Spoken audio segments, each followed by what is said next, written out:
Hey everybody, welcome back to Jordan Lee Tarot. So I have two decks for today. We have the Fountain Tarot. Yes, that is the Fountain Tarot Decks guidebook, eaten by my friend's husky about 10 years ago. And the Sacred Destiny Oracle. I love looking at this. It makes me giggle every single time. And I have to laugh because as I look at the inside of this book, most of the important words are there anyway. So I've kept it all of these years, never repurchased the deck, probably on purpose at this point because I just want to keep it intact as this weathered and loved deck. So the deck itself is still in great shape, but the guidebook has seen better days. So I want to tap into spirit and see what messages come out for the collective today. So if you would like, you can close your eyes with me and take a really nice, deep, clearing, cleansing, centering, aligning breath.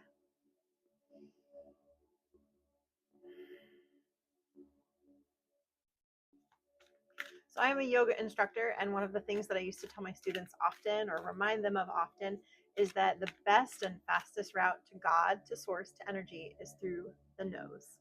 When we take a breath in, it calms so many of the internal systems that are freaking out. That, it's the fastest, most direct way to alignment, to wholeness. Taking that deep breath, closing your eyes, and coming into that centered space. So that is really what I'm doing every single time I do a reading. My cat is at my leg. She's very feisty right now. So we'll see how far we get through this reading. All right. What does the collective need to hear today? What does the collective need to hear today? What does the collective need to hear today? Oh, okay, we've got some jumping in and then jumping right back out. All right. And let's clarify. I'm going to jump right in. Okay. Okay. Now I need to slow down because I've got a lot of cards in front of me. I will show them to you in just a moment.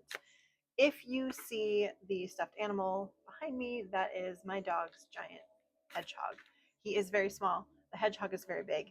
It is his favorite toy. So pardon me for the chaos that might ensue from my cat. Yeah, she's crazy. Whoop. Oh, okay. So the oracle cards that wanted to come out are action and community. So this feels like something that is occurring. Sorry, she's losing her bananas. She's losing her bananas. This is something that's happening within the community. And this is something that maybe you're being encouraged to take action within your community. So I want to dive into this a little bit more and pull some more oracle cards, but I want to start here.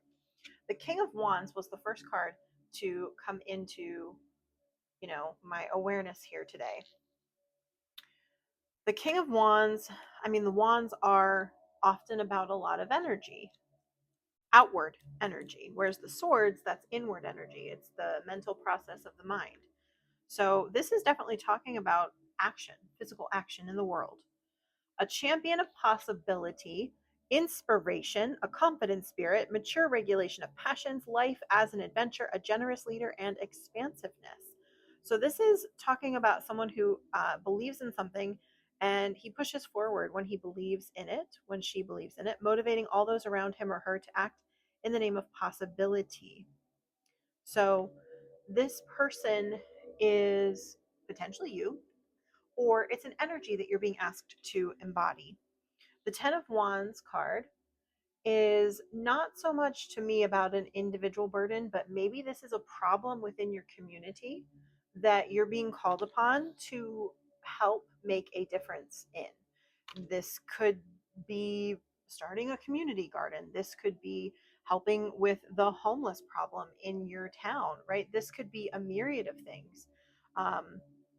This could be, I know that some of the more small town local recycling centers are kind of shutting down, and people are really wanting to recycle and have that as part of their community. So these things are kind of being brought to the general public's awareness. Sorry, the mic was really far away. There's my cat. There she is. Her name is Ivy. The Knight of Swords. So this is that mental energy. Bold solutions. Okay. Bold solutions, analytic agility, rapid change, tenacious idealism, hasty action, and cunning. This feels like banding together with a group of people to make a societal or cultural change.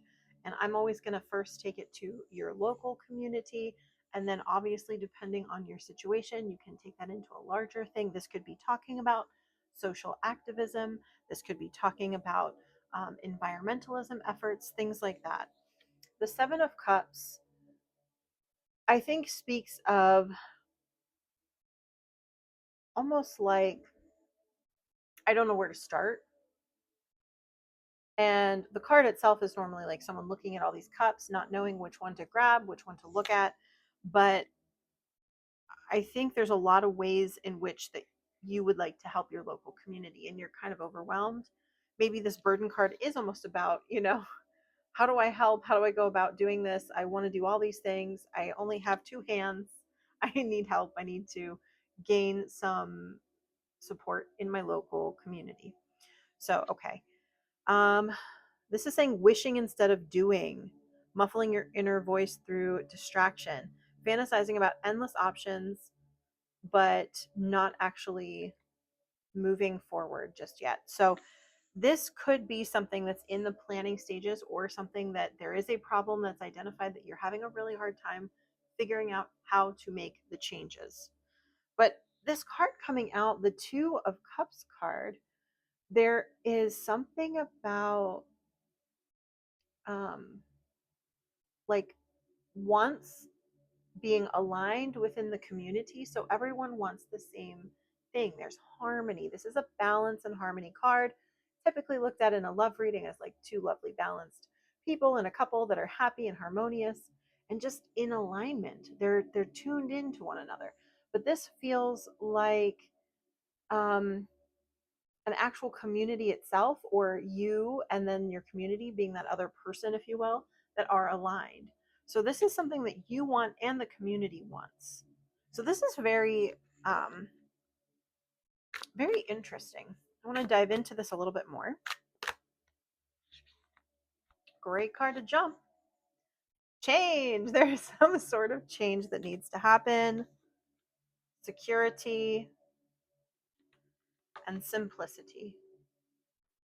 Let me back that up a little bit. So, honestly, this could be the thing that jumped into my mind is like a neighborhood watch program or something because of the security card. There's Ivy in the back.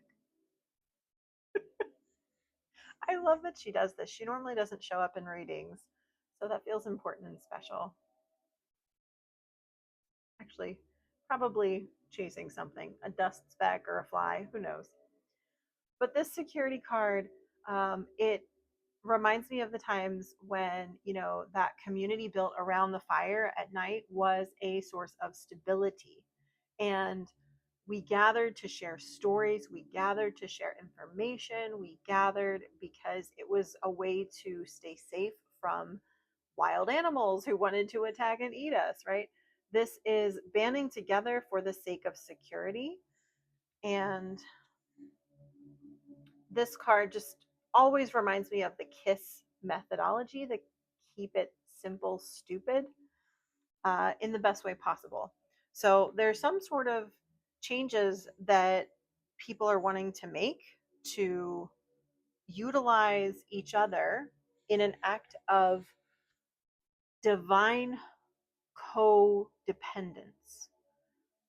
So that's a beautiful thing, or it's not a codependence is a word that I don't typically like because it's so used for too many scenarios. This is an interdependence. That's what I'm speaking of here. An interdependence among people. So you need me and I need you, and we click into place, and together we're trying to make necessary, needed changes. We're not trying to change everything. We're trying to simply make this better for everybody. Okay, so this could be updating local ordinances that might have been put in place, but now they're impeding local businesses from doing work, later into the evening or something because of a noise ordinance or something like that. So it could be something rather small like that, or it could be, large scale change, but that it's done in a way that kind of brings things back to a center point, a, um, back to a simpler kind of a ruling or something like that that is of benefit to people. Because sometimes I feel like there can be a law and then there's an amendment and an amendment and an amendment, and it gets so convoluted that you almost need to like take it back to the original law and just like slightly reword the first phrase and then just take away all the amendments. Not to take away anyone's freedoms, but to just be like, this has gotten so convoluted and we need to bring it backwards to actually keep it moving forward, if that makes sense. That's really what I'm getting here. This is really fascinating. I want to read a little bit from the book on these because they always have a different, slightly different, perspective that I like to honor. Um, okay. So you don't need to follow tradition. Create your own traditions. Feel free to express yourself and let your spirit fly. Be daring, go beyond predictable behavior. Just because something has always been done a certain way doesn't mean that it needs to continue to be done that way. That really speaks of like rules that were set in place many, many, many years ago that might need to be updated and changed. And I think we've all been there. But this is the way it's always been done. And you're like, yeah, but it really doesn't make sense anymore. So can we step forward into the era that we're in now? And if anyone hasn't noticed, time has like sped up exponentially in the last 10 years. Like 10 years has felt like 30 years because of how much things have changed. So, we need to really modify things, rules, regulations to kind of bring us up to speed. I'm hearing in my head there's a lot of just like even a lot of like cybersecurity things and cyber theft, and we still don't even know how to deal with that in like normal court of law because the rules and the regulations are still, precedents are still being set. Okay, so these are the things I'm talking about. I'm feeling like bringing laws up to date with what is going on currently in your local community. Okay, so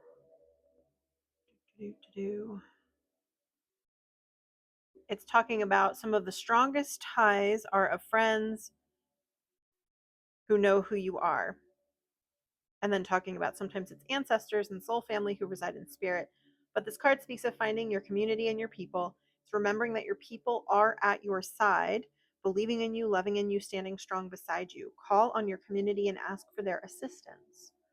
So, again, this can always mean that your guides are with you as you take action within your local community. But I do feel like there's actual local community happening here. A deeper meaning of this, because I always like to offer that deeper resonant message, um, is that your guides are with you as you're taking this action to step forward, that you're making changes. Again, that King of Wands would not have come out if it wasn't time for you to actually do a thing.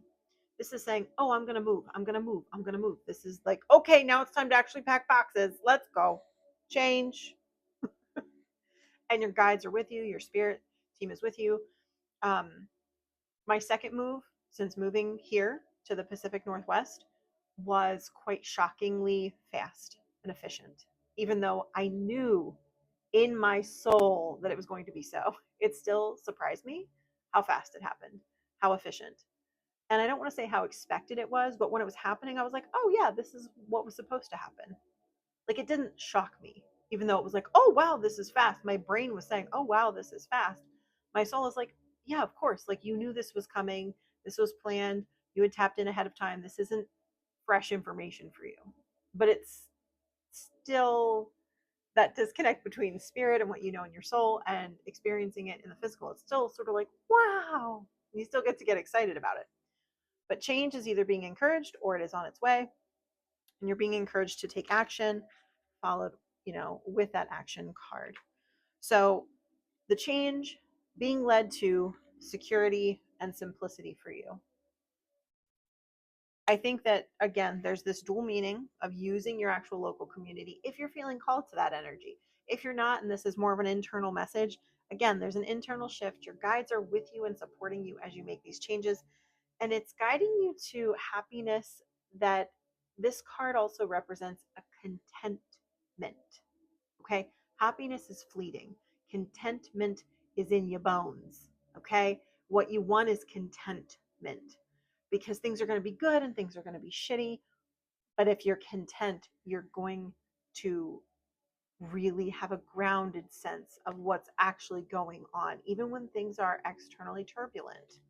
Um, Talking about the security card, I'm also getting that sense of protection, that your guides are with you and they are protecting you.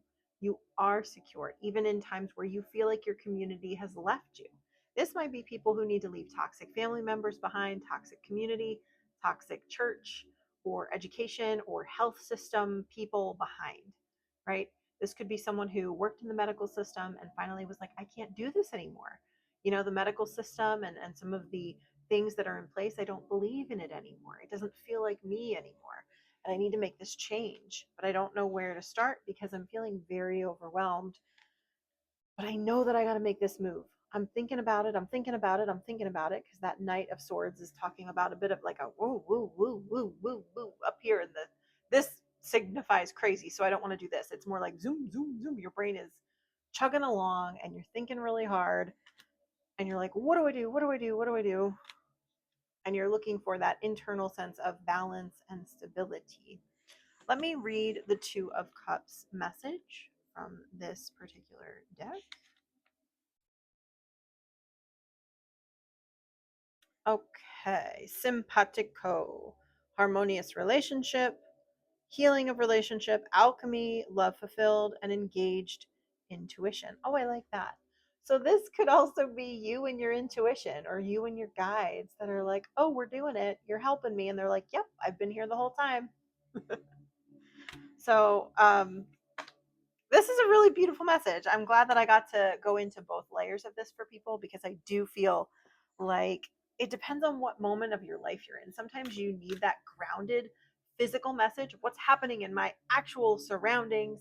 And then other times the message is more internal because of you're at a phase in your life where you're pulled inward and you're being called to like rearrange who you are. And that takes courage. So it might take you away from people that you've previously thought of as community. And that is jarring as shit. I mean, say you were religious your whole life and all of a sudden you're being pulled into a spiritual awakening and you can't really buy into the religious beliefs anymore. It's very traumatic for some people. I felt like it was a pretty natural progression because I was raised Catholic. I loved that I was raised Catholic. My parents were not overly focused on me being raised Catholic. I went to Catholic school, had a beautiful experience in high school. I know that's rare, but I loved the experience.